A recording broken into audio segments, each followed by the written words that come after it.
Kala ko nga abot pa nga ng New Year yung hinanda namin nung Christmas. Diyos ko, nakailang pangat nga rin kami, bes, para nga lang maubos. Natawa na nga ako kay Mabe, paano nagrereklamo na nga sa baon niya. Yun at yun na nga lang daw ang binabaon niya. Kako nga sa kanya, hanggat hindi namin nauubos yung handa namin nung Christmas, abay hindi nga ako magluluto. Akto nga kagabi, last na init na nga namin ang aming handa nung Pasko. At last na baon na nga ni Mabe ng carbonara.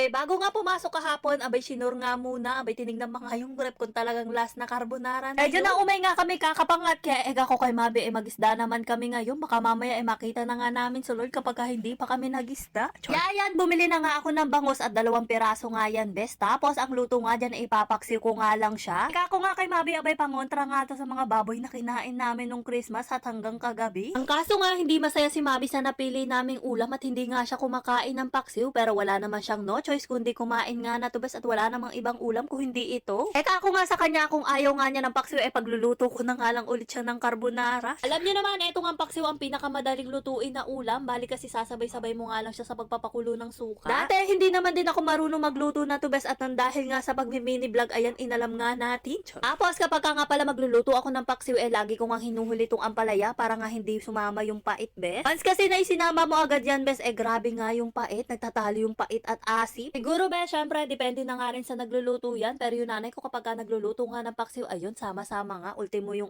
ampalaya. Mas masarap nga sana tong paksiw kung medyo maanghang, ang kaso hindi nga tayo pwede mag-anghang dito ngayon at paano, favorite nga din to ni Natnat. Kakatawa nga yung bata na yon, paano nga mas gusto nga niyang kainin yung mga ganitong paksiw kaysa nga sa mga peritong baboy or sinigang na baboy. Medyo maaga pa naman, kaya ayan, pumasok na nga ako dito sa kwarto para nga makapaglinis. General cleaning kasi ako kahapon dito sa may sala namin at etong ang kwarto na iwan ko, kaya naman ngayon ko palang lilinisin. Iwan ko nga tong kwarto, paano natutulog na nga si Mabi kahapon, na hindi ko na nga inistorbo, bes, kaya naman ngayon may oras pa nga ako para maglinis ng kwarto. Ako nga kay Mabi, bigyan niya ako na 1 oras para nga malinis ko mabuti itong kwarto, meron kasi ako naaamoy, bes. Feeling ko kasi may pumanaw ng daga dito at kailangan ko nga hanapin, kapag hindi ko nahanap yun, bes, Diyos ko, sobrang baho nga nun. Nga sa akin ni Mabi, grabe nga daw yung pang-amoy ko pagdating nga sa mga ganun, bes, kasi nga wala naman daw siyang naaamoy. Nagagalit na nga sa akin si Mabi kasi nga daw minsan na nga raw yung pang-amoy ko. Bang ko ba, basta pagdating nga sa mga ganun, grabe nga tong pang-amoy ko, talaga namang hindi ko titigilan, bes, hanggat hindi ko nga nakukuha. Siyempre, kami nga din ang may peperwisyo dito kapag hindi ko nga nahanap, bes, lalo na nga dito sa kwarto at naka-aircon ba nga kami. Kahit kapapalit ko nga lang nung nakaraan ng bedsheet, ayan, magpapalit na naman nga ako, bes, paano? Sobrang dumi na naman nga. Bukod nga sa nagpaint dito kahapon si Natnat, ayan yung pusa namin, ikinalat nga yung litter sand niya.